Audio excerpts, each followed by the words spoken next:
സമൂഹ മാധ്യമത്തിലെ കേന്ദ്ര സർക്കാർ നിയന്ത്രണത്തെക്കുറിച്ച് ഇന്ത്യൻ എക്സ്പ്രസ് ദിനപത്രം പ്രസിദ്ധീകരിച്ച സമീപകാല റിപ്പോർട്ട് ഗൗരവകരമായ ചില ചോദ്യങ്ങൾ ഉയർത്തുന്നുണ്ട്. റിപ്പോർട്ട് അനുസരിച്ച് മാർച്ചിനും ജൂലൈക്കും ഇടയിൽ 68 സെക്കൻഡിൽ ഒന്നെന്ന തോതിൽ പ്രതിദിനം കുറഞ്ഞത് 1275 സമൂഹ മാധ്യമ പ്ലാറ്റ്ഫോമുകൾ അടച്ചുപൂട്ടാൻ കേന്ദ്ര സർക്കാർ നിർദ്ദേശം നൽകി. കഴിഞ്ഞ 5 വർഷങ്ങൾക്കിടയിൽ ഇത്തരം ഉത്തരവുകളുടെ എണ്ണം 1.95 ലക്ഷത്തിലധികമായി. അതിൽ നല്ലൊരു പങ്കും ഇൻസ്റ്റഗ്രാമുമായി ബന്ധപ്പെട്ടതായിരുന്നു. ഡിജിറ്റൽ യുഗത്തിൽ ഫാസിസ്റ്റ് അധികാരവും വസ്തുതകളും തമ്മിലുള്ള പോരാട്ടങ്ങളെയും അതിനോട് ചേർന്ന സംഘർഷത്തിന്റെ ദിശകളെയുമാണിത് അടയാളപ്പെടുത്തുന്നത്. നിയമവിരുദ്ധമോ അക്രമങ്ങളെ പ്രോത്സാഹിപ്പിക്കുന്നതോ ഗുരുതരമായ ആകുലതകളിലേക്ക് നയിക്കുന്നതോ ആയ ഉള്ളടക്കങ്ങൾക്കെതിരെ നടപടി എടുക്കേണ്ടത് അനിവാര്യമാണ്. എന്നാൽ എതിർക്കപ്പെടേണ്ട ഉള്ളടക്കങ്ങളും സർക്കാരിനെതിരെയുള്ള വിമർശനങ്ങളും തമ്മിലുള്ള അതിർവരമ്പുകൾ ഇല്ലാതാകുമ്പോഴാണ് പ്രതിസന്ധി ഉടലെടുക്കുന്നത്. ഇത്തരം സംഭവ വികാസങ്ങളെ ജനാധിപത്യത്തിന്റെയും അധികാരത്തിന്റെയും വിശാലമായ പശ്ചാത്തലത്തിൽ വേണം നോക്കിക്കാണാൻ. വലതുപക്ഷ ഫാസിസ്റ്റ് പ്രവണതകളുടെ ഭരണകൂടങ്ങൾ വിവരങ്ങളുടെയും ആശയങ്ങളുടെയും കൈമാറ്റത്തെയും വിനിമയത്തെയും നിയന്ത്രിക്കാൻ എക്കാലവും ശ്രമിച്ചിരുന്നു.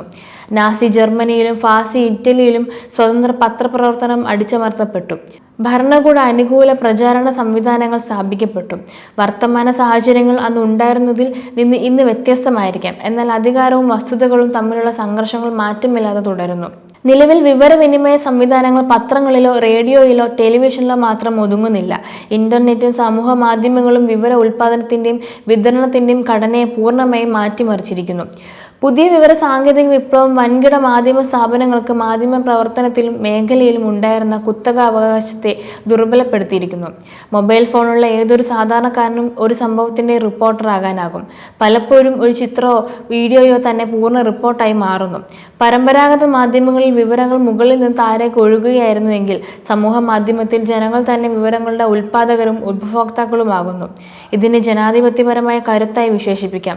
നിലവിലുള്ള പ്ലാറ്റ്ഫോമുകളിൽ സർക്കാരുകൾ നിയന്ത്രണം കടുപ്പിച്ചാൽ വെബ് 3, ഇതര വികേന്ദ്രിക ശൃംഖലകൾ, പിയർ ടു പിയർ തുടങ്ങിയവ കളം കീഴടക്കും. വെബ് 3 സ്വാതന്ത്ര്യത്തിന്റെ പൂർണ്ണമായ ഉറപ്പൊന്നുമല്ല. സ്വന്തം ഡേറ്റയുടെ പൂർണ്ണ നിയന്ത്രണവും ഉടമസ്ഥാവകാശവും നൽകുന്ന ഇന്റർനെറ്റിന്റെ അടുത്ത തലമുറയെ വെബ് 3 ഇപ്പോൾ വിലയിരുത്തപ്പെടുന്നു. സെൻസർഷിപ്പ് എത്രത്തോളം വർദ്ധിക്കുന്നുവോ അത്രത്തോളം ബദൽ സാങ്കേതിക മാർഗങ്ങൾക്കായുള്ള തെരച്ചിലും ശക്തമാകും. ഭരണകൂട ഇടപെടലുകളിൽ ഇരട്ടത്താപ്പ് വ്യക്തമാണ്. ഒരു വശത്ത് സമൂഹ മാധ്യമത്തിൽ, പ്രത്യേകിച്ച് ഇൻസ്റ്റഗ്രാമിൽ വൻതോതിലുള്ള നിയന്ത്രണം കൊണ്ടുവരാൻ സർക്കാർ ആഗ്രഹിക്കുന്നു. മറുവശത്ത് പ്രധാനമന്ത്രി നരേന്ദ്രമോദി തന്നെ ഇതേ പ്ലാറ്റ്ഫോമിലുള്ള ജെൻസി തലമുറയിലേക്ക് എത്താൻ ശ്രമിക്കുന്നു. സമൂഹ മാധ്യമത്തിന്റെ ശക്തിയെക്കുറിച്ച് ഭരണാധികാരികൾക്ക് പൂർണ്ണ ബോധ്യമുണ്ടെന്ന് ഇത് വെളിപ്പെടുത്തുന്നു. ഇൻസ്റ്റഗ്രാം വെറും ഒരു വിനോദ പ്ലാറ്റ്ഫോം മാത്രമല്ലെന്നും എന്നാൽ യുവാക്കളുടെ സംവാദം, രാഷ്ട്രീയ പ്രകടനം, ജനങ്ങളെ അണിനിരത്തൽ എന്നിവയ്ക്കുള്ള മാധ്യമമാണെന്നും അവർക്ക് നന്നായി അറിയാം. ഇതേ പ്ലാറ്റ്ഫോമിൽ സ്വന്തം പ്രതിച്ഛായ നിർമ്മിച്ചെടുക്കുമ്പോൾ തന്നെ വിമർശനാത്മക ശബ്ദങ്ങളെ നിയന്ത്രിക്കുക എന്നത് വർത്തമാന വലതുപക്ഷ കാപട്യത്തിന്റെ ആഴമാണ് വ്യക്തമാക്കുന്നത്. ആകർഷകമായ വീഡിയോകൾ കൊണ്ട് യുവതയെ ഏറെക്കാലം സ്വാധീനിക്കാനാവില്ലെന്നും വലതു ചിന്താധാരയ്ക്ക് ബോധ്യവുമുണ്ട്. പ്ലാറ്റ്ഫോമുകൾ മാറ്റുന്നതിലൂടെയല്ല, മറിച്ച് നയങ്ങളിലും ഉദ്ദേശങ്ങളിലും മാറ്റമുണ്ടാകണം. ജനങ്ങളുടെ വിശ്വാസം രൂപപ്പെടുന്നത് ഇത്തരം അനുഭവങ്ങളിലൂടെയാണ്.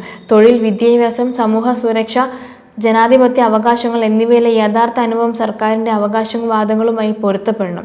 ഡിജിറ്റൽ പ്രചാരങ്ങൾ കൊണ്ട് അത്തരം ഓട്ട അടയ്ക്കാനാവില്ല. സമൂഹ മാധ്യമം എന്നത് ഒരു ഏകപക്ഷീയമായ പ്രക്ഷേപണ മാധ്യമമല്ല. പ്രധാനമന്ത്രി സംസാരിച്ചാൽ പൗരന്മാർ മറുപടി നൽകും. സർക്കാർ അവരുടെ ചെയ്തികളുടെ മഹത്വം പറയുമ്പോൾ ജനങ്ങളും തങ്ങളുടെ അനുഭവങ്ങൾ മുന്നോട്ട് വയ്ക്കും. അതുകൊണ്ട് തന്നെ ഭാവിയിലെ പോരാട്ടം ഏത് സമൂഹ മാധ്യമ പ്ലാറ്റ്ഫോമാണ് നിലനിൽക്കുക എന്ന് തീരുമാനിക്കുന്നതിൽ മാത്രം ഒതുങ്ങുന്നതാകില്ല. വിവരങ്ങൾ ആരുടെ ഉടമസ്ഥതയിലും നിയന്ത്രണത്തിലുമായിരിക്കും ചോദ്യങ്ങൾ ഉയർന്നതെന്നറിയണം. ഭരണകൂടത്തിൻ്റെയോ കോർപ്പറേറ്റ് മൂലധനത്തിൻ്റെയോ അതോ ജനങ്ങളുടേതോ? തങ്ങളുടെ ആനുകൂല്യങ്ങളുടെ ശബ്ദങ്ങൾക്ക് ഒരു സർക്കാർ എത്രത്തോളം സ്വാതന്ത്ര്യം നൽകുന്നു എന്നതിലല്ല ജനാധിപത്യത്തിൻ്റെ യഥാർത്ഥ പരിശോധന, മറിച്ച് തങ്ങളുടെ വിമർശകർക്ക് അത് എത്രത്തോളം സ്വാതന്ത്ര്യം നൽകുന്നു എന്നതിലാണ്. നിയമവിരുദ്ധമായ ഉള്ളടക്കങ്ങൾക്കെതിരെ നടപടിയെടുക്കാൻ സർക്കാരിന് അവകാശമുണ്ട്. പക്ഷേ വിമർശനങ്ങളെ കുറ്റകൃത്യമാക്കി മാറ്റാൻ ഒരു സർക്കാരിനും അവകാശമില്ല. ഓൺലൈൻ ഉള്ളടക്കങ്ങൾ നീക്കം ചെയ്യാനുള്ള സർക്കാരിൻ്റെ അധികാരത്തോടൊപ്പം തന്നെ സുതാര്യത, നീതിന്യായ പരിശോധന, പൗരന്മാരുടെ മൗലികാവകാശ സംരക്ഷണം എന്നിവയും അത്യന്താപേക്ഷിതമാണ്. സാങ്കേതിക വിദ്യയെ പൂർണ്ണമായി പൂട്ടിയിടാനോ വിവരങ്ങളെ എന്നേക്കുമായി തടവിലിടാനോ കഴിയില്ല. ഒരു മാധ്യമത്തിന്മേൽ നിയന്ത്രണം ഏർപ്പെടുത്തിയാൽ മറ്റൊരു സംവിധാനം ഉയർന്നു വരും. വിലക്കുകൾക്കും സമ്മർദ്ദങ്ങൾക്കും ഒരു നിശ്ചിത സമയത്തേക്ക് വിവരങ്ങളുടെ ഒഴുക്കിനെ ഇടുങ്ങിയതാക്കാൻ കഴിഞ്ഞേക്കും. എന്നാൽ സ്വയം പ്രകടിപ്പിക്കാനുള്ള ജനങ്ങളുടെ ആഗ്രഹത്തെ ഇല്ലാതാക്കാൻ അവയ്ക്ക് കഴിയില്ല. ആത്യന്തികമായി വിജയം സെൻസർഷിപ്പിൻ്റെതാകില്ല, മറിച്ച് സ്വാതന്ത്ര്യത്തിൻ്റെതായിരിക്കും. അത് അധികാരത്തിൻ്റെതായിരിക്കില്ല, നിശ്ചയമായും ജനങ്ങളുടേത് തന്നെയായിരിക്കും.